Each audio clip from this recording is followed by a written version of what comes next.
Pemirsa, Anda kembali di Metro Siang. Pemerintah melalui Kementerian Ketenagakerjaan menetapkan kenaikan upah minimum provinsi atau UMP tahun 2025 dengan besaran bervariasi. Angka yang ditetapkan adalah 6,5% dari UMP dan UMK tahun lalu. Lalu kira-kira kapan penetapan ini akan berlaku dan apakah semua provinsi sudah melakukannya? Kita akan bahas dalam segmen At Large kenaikan upah minimum provinsi 2025. Pemirsa, pemerintah menetapkan kenaikan UMP paling lambat di tanggal 11 Desember kemarin, sedangkan untuk UMK di tanggal 18 Desember tahun 2024. Dari Permenaker nomor 16 tahun 2024, UMP dan UMK ini adalah akan mengalami kenaikan di angka 6,5%. Nah, lalu kira-kira berapa kisaran kenaikan UMP yang ada di beberapa provinsi di Indonesia? Pemirsa, kita akan mengambil contoh, ini ada 5 provinsi teratas dengan UMP tertinggi di Indonesia. Untuk DKI Jakarta dari angka 5.067.000 akan mengalami kenaikan menjadi 5.396.000. Kemudian juga di Jawa Barat dari 2.057.000 akan mengalami kenaikan menjadi 2.191.000. Kemudian Jawa Tengah dari 2.036.000 menjadi 2.169.000, begitu pula dengan Jawa Timur dan juga di Provinsi Banten. Nah, pemirsa, yang ditetapkan oleh pemerintah, masih juga ada sejumlah provinsi yang masih belum mengikuti aturan ini. Kira-kira ada provinsi apa saja, pemirsa?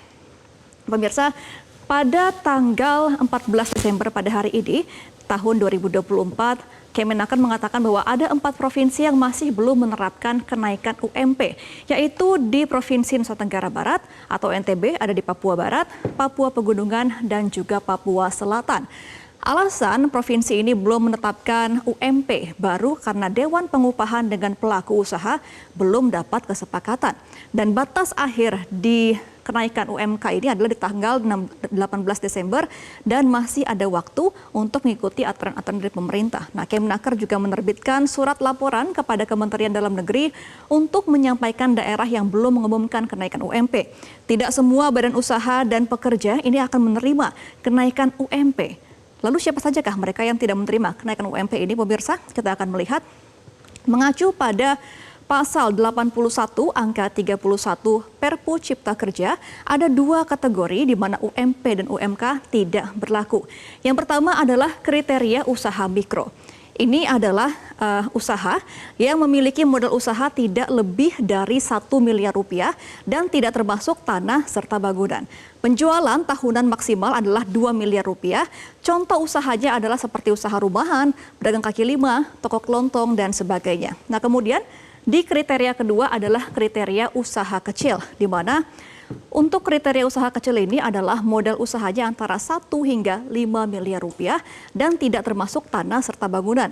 Penjualan 2 hingga 15 miliar rupiah dan contoh untuk usahanya adalah seperti fotokopi, catering rumahan, minimarket kecil, dan lain sebagainya.